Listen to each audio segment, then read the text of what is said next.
Hello there, Peta Hewitt, la-artistino. I'm back again with part 2 of the Grasshopper colour along in Hanna Karlzon's wonderful book Sommarnatt. If you haven't seen the first video, I highly recommend you go back and have a look at it, as I use it to explain to you how you can go about choosing your colours so that you don't have the frustration of wondering what colour to pick next for your picture. We also went through and planned the colour scheme for the picture, and if you remember, we drew out these 4 little thumbnail pictures, which are just scruffy little pictures of the grasshopper and the background, so that we can decide where we put our colours. If you remember, the colours that we chose were these ones right here. I've got a list of them sitting there. But remember, that doesn't mean that you can only use these colours. You can if you want to, but in future pictures when you use this technique. But while I am running this particular colour along, you'll see me choosing other colours that complement the colours that we're using. And I've already got a few colours in mind for what I'm going to add to this collection, but these will be the main colours that we use. Right, now we've got these 4 thumbnails all sorted out here, and I've had to think about which one that I like best, and I think I'm going to go with the last one here with the green grasshopper, the purple flowers, and the ombre in the background that makes it look like a bit of sunset or a sunrise. So I'm going to add a yellow to the mix, and I'll just gradually bring it down through the orange, the red, so that we've got a lovely looking ombre, a lovely looking sunset sort of look to complement our little grasshopper and make him pop out with his green colouring and these flowers around him as well. Okay, well, let's get started with the colouring. The first thing I'm going to do is work out how I'm going to colour these flowers. I was going to colour the background, but I thought for this first colouring video for you guys, actually getting into the pencils, we'll do something a bit more exciting. So let's look at what we can do with the flowers. First of all, as I said, we'll make a start with these flowers. Now, there are several different things you can do. If you're not certain about how to go about placing the colour on the flowers, you can grab a spare piece of paper or one of your sketchbooks and do a loose kind of drawing of it, maybe trace the flower and try out a few designs on a separate piece of paper. Or if you've got access to a photocopier, you could photocopy the picture and try a few experiments first. But I'm fairly certain I know what I want to do with this flower. I'm thinking of starting at the base and having a little ombre of dark purple going through the lighter purple and leaving the edges of the petals white. So that's what we're going to do. Now, this colour alone, this purple alone, won't be enough to make an interesting picture. So I'm going to choose a darker shade of purple to go along with it so that we can ombre it, you know, slowly sort of like shade it into the darker purple. So the darker purple I'll choose will probably be, this is a kind of a bluey purple, so I might go with Deft Blue. I'll just pull that one out. Okay, I'll just show you one here. Here's the lighter purple we're going to use for the flower, and we'll shade into this Deft Blue. It's quite a powerful purple. It's quite saturated with colour, so you'll just have to go in very cautiously. Work it in a bit. We'll see how we go on the picture. These little spots, I'm not going to be too concerned about leaving them uncovered, because I'll do something with them that can go over the purple, and that'll make it a little easier to colour this, because you're not having to dart around trying to colour around the little spots. Just colour over the top of them. Now this is, just to remind you, this is violet, oh sorry, I should say light violet 139. I hope I haven't broken the cord doing that. Now I've heard this pencil, I was told by a very nice person that this pencil has been discontinued, and I love this pencil. I don't know why it's discontinued. There's nothing else quite like it in the set, so I think I'm going to be running out and sort of raiding my art supply store for their copies of this pencil, or the stock of this pencil. So I haven't checked it officially, but I think it might be a good idea just to chase it up if you like using this colour. And I don't think there's anything else quite like it in the Faber-Castell range of coloured pencils.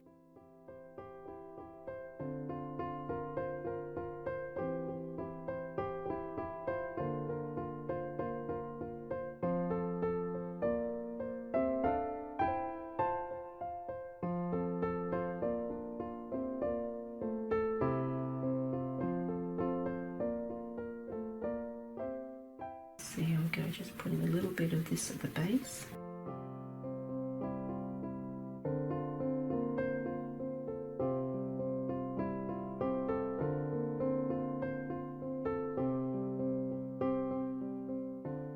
It's a very rich colour, this Delft blue.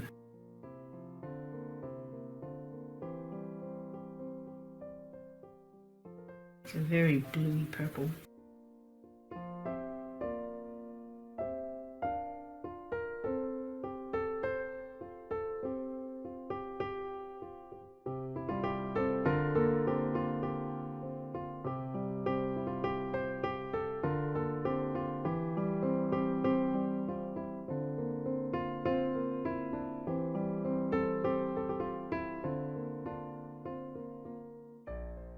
Streak a few little veins through it. There you go. Make it a little bit more interesting looking. I'm just lightly flicking some veins through the light purple colour.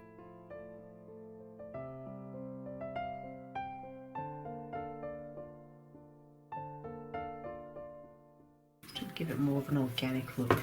There we go, I like that. Let's just rub this in a little bit.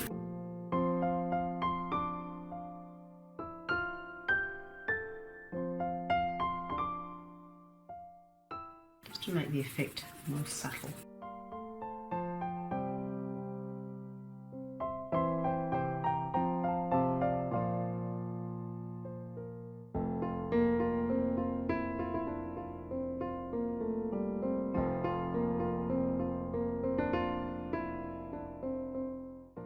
Now I might actually colour the ends of the petals white, and the reason I'm going to do that is because the paper this is printed on has got a slightly yellowish tone, and I think if I colour that in white it might look good.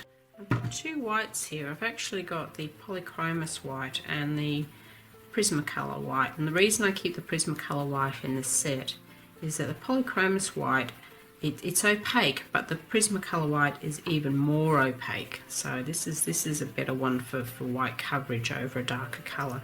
But I'll give it a go with the polychromos white first and see how I feel.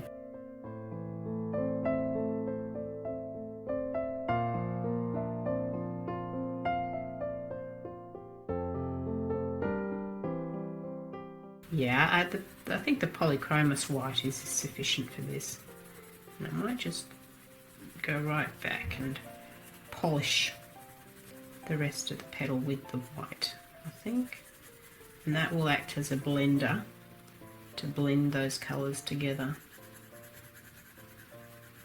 Yeah, I'm liking that.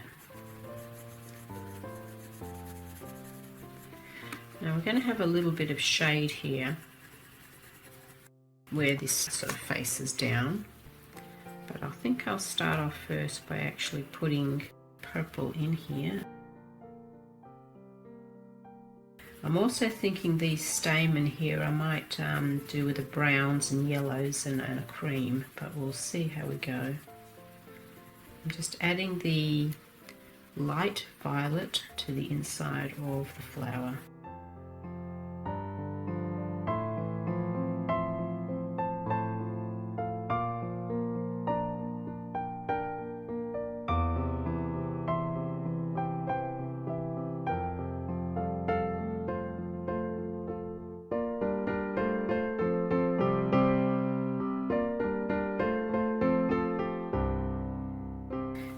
Just a little bit where the petals start to fold out as well.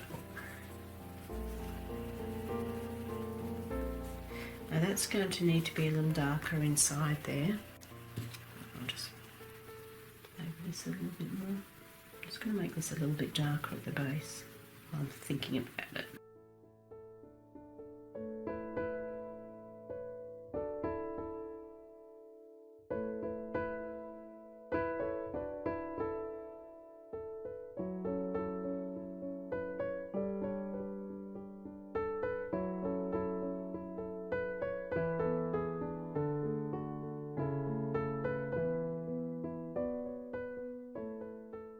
Okay, I might use a bit of the Delft blue inside here to give us our shading.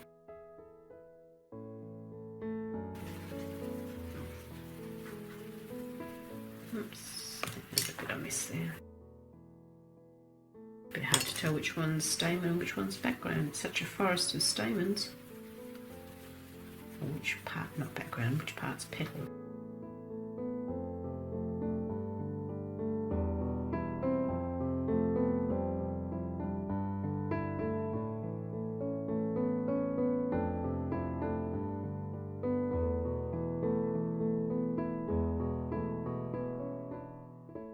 I think I need something else, another colour in there. This is where we need to experiment again. Find my little scrap piece of paper. So I'll just use this. It's a bit easier to handle than my big book. I'm just looking at what will happen if I have that colour, and perhaps I'll try the dark red. It's part of our set. If I add that as, yeah, I think that'll work, as a deep shadow inside. So, okay, there we go. I think that'll be okay. Okay, is it an interesting red colour? And the red tone shading will match what we're going to do with the actual background, with it being in oranges and reds. So I'll take this and I'm just going to push a little bit of shading down the bottom there. Red over the purple. Now, one of the things that I love about polychromos is the ability to just keep layering and layering and layering, and the pencil layers will just keep accepting the new layers. I'll go back over the top with the purple to make it really dark. There we go. Now I've got some nice shadow inside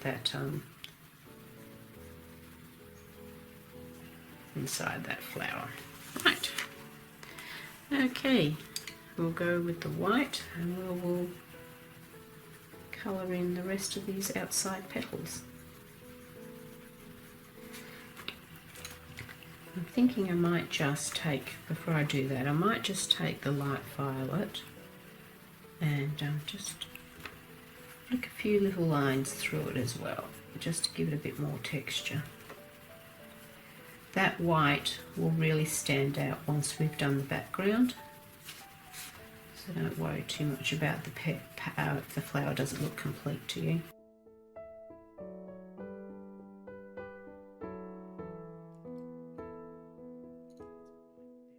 Now let's finish her off with a polish of white.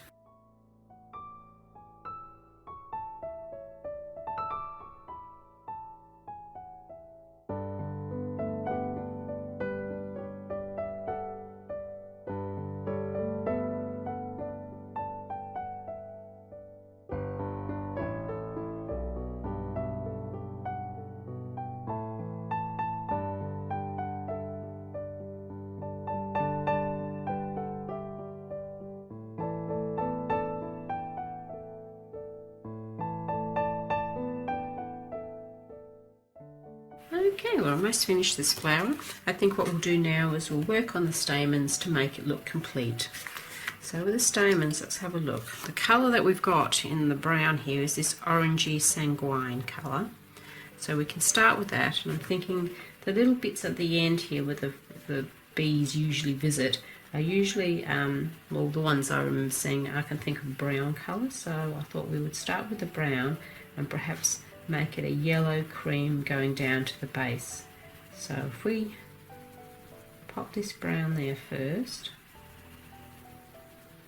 right at the tips, I'll just do 3 for starters, and just soften the colour down, blush the colour down the stamen a little bit.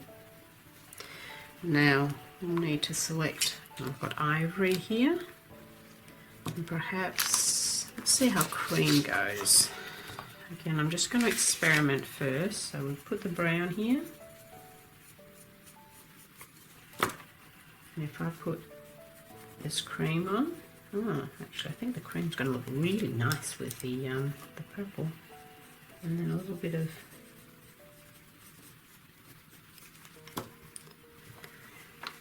okay, actually I really like that, yes. But I think my brown's going to have to be a little bit darker. It's not quite intense enough. So we'll finish these off. So that's with the sanguine. It's kind of a light reddish brown colour.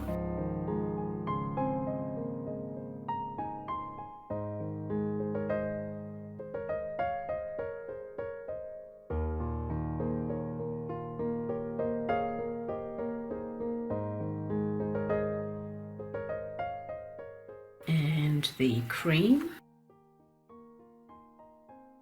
Love cream. This is my second cream pencil. I've got a third one waiting in the wings, ready for me to use because I go through a lot of cream. Ivory and cream I tend to use a lot. The ivory and cream and the Payne's Grey in the Derwent ink tents, so I always go through those ones too. Certain pencils that you always seem to go back to.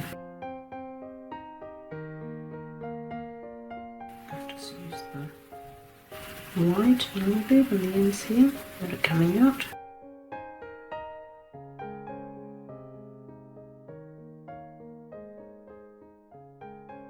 I think this would be a good time to have your pencils nice and sharp to get into these tiny little areas. Yeah, I think the tips of the stamens are going to have to be a little bit darker, so I'll see what I've got here. You can go for Indian red, or we could go for a much browner colour. What have we got? Oh, this is another one that's going down. This is my walnut.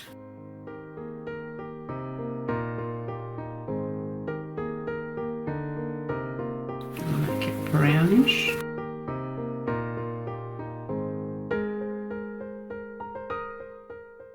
It's all about experimenting. Indian red. Can make it reddish. What else we got? Burnt sienna. It's a bit of a softer look. I might do burnt sienna, I think. Okay. I'm going to put some burnt sienna now just on the tips of these stamens.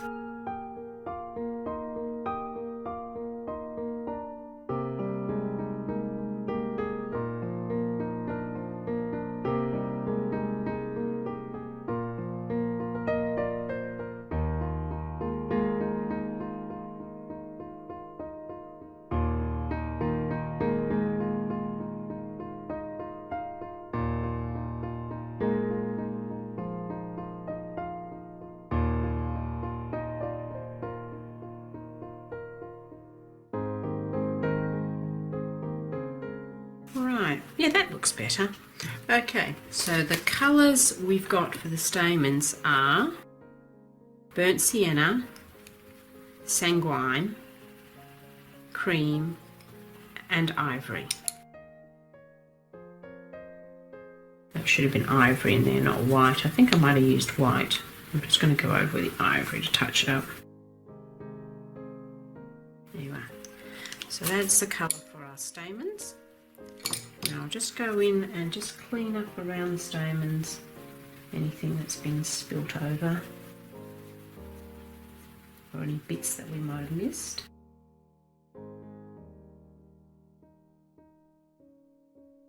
And again, with the white, blend it all in. And then we have our first flower head. Now I'm going to use the same selection of colours and the same treatment to do each one of these flowers. So I've got 1, 2, 3, 4, 5, 6, 7, 8 more to go, and I'll keep you busy for a while, and you too.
If you found you've made a few little errors, don't be afraid to pick up an eraser and just erase the little bits out that you've gone over or you think you've gone a bit too heavy on.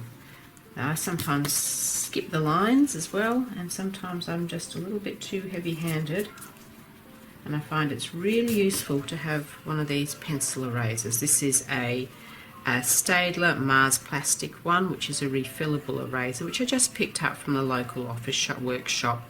So just as I say, use it, look at what you're doing critically, and if you've made a little error, don't be afraid to rub it out and start again.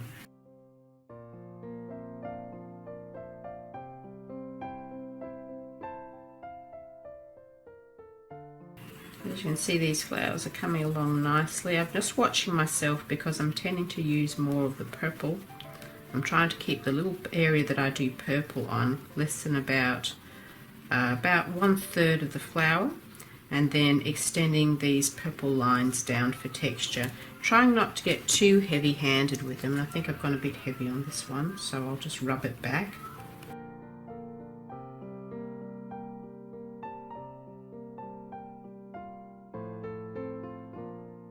Okay, and I'll add a little bit of the light violet over the top just to blend it down a little bit so it doesn't stand out so much.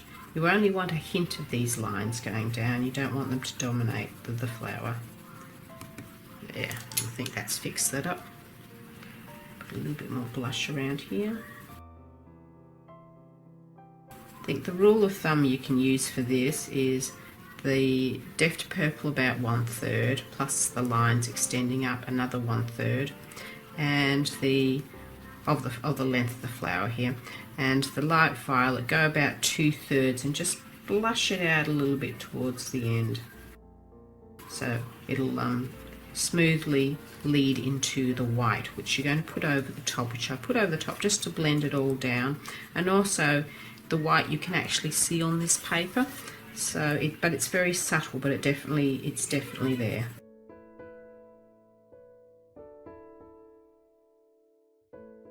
I've got a little rhythm going now with the flowers. I know what order I'm going to put all my colours in. Said I've sort of experimented first on that first flower, but it's also, I think, much better to just experiment on a separate piece of paper with a hand-drawn or a tracing or a photocopy of the object that you want to colour. That's if you're not confident with what you're doing, if you want to test it out first. If you feel that you know you're doing it and you've got a firm idea in your mind of what you're doing, just go ahead and stick it down on the paper. And just doing the stamens. The little way I do the stamens now is I lay down the sanguine, I go for the burnt sienna, put that in, just on the tips. With the sanguine, don't know if you can see at that distance, but I don't go all the way down to the bottom of the ball. I just do the sanguine about 2/3. The nice thing about these polychromes is they actually erase quite well if you need to erase them. You make a mistake. Right, I've got my cream. The same, my second cream, which is having a long, hard life.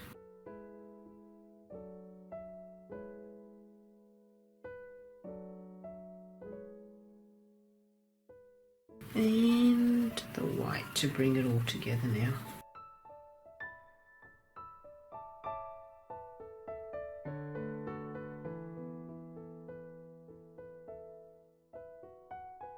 And these may be a little bit too shallow to put much of the dark red in, just a tiny tap of it just there. Just a suggestion.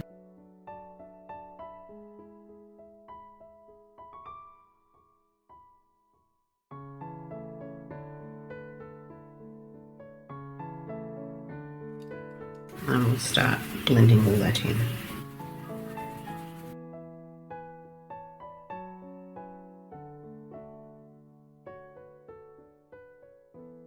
Hey, there's There's another flower done. We'll move on to the next. It's quite meditative, just colouring these flowers. I'm not worrying about which colours to choose, just there's the colouring, just do it. It's quite nice. Put on some music or have a television show playing in the background, or listen to a podcast, which is what I usually do.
And that's all the flowers complete. As you can see, we started out with just one colour, the light violet, and from there we worked out a whole colour scheme using all these colours to complete each of the flowers and bring them to life. Take a moment now to look at your work and see if there's anything that stands out to you that needs a bit of correcting, that needs a little bit of darkening here or a little bit more colour there. Anything that you think just needs a little bit more work, and take your time to do that before we move on to the next part.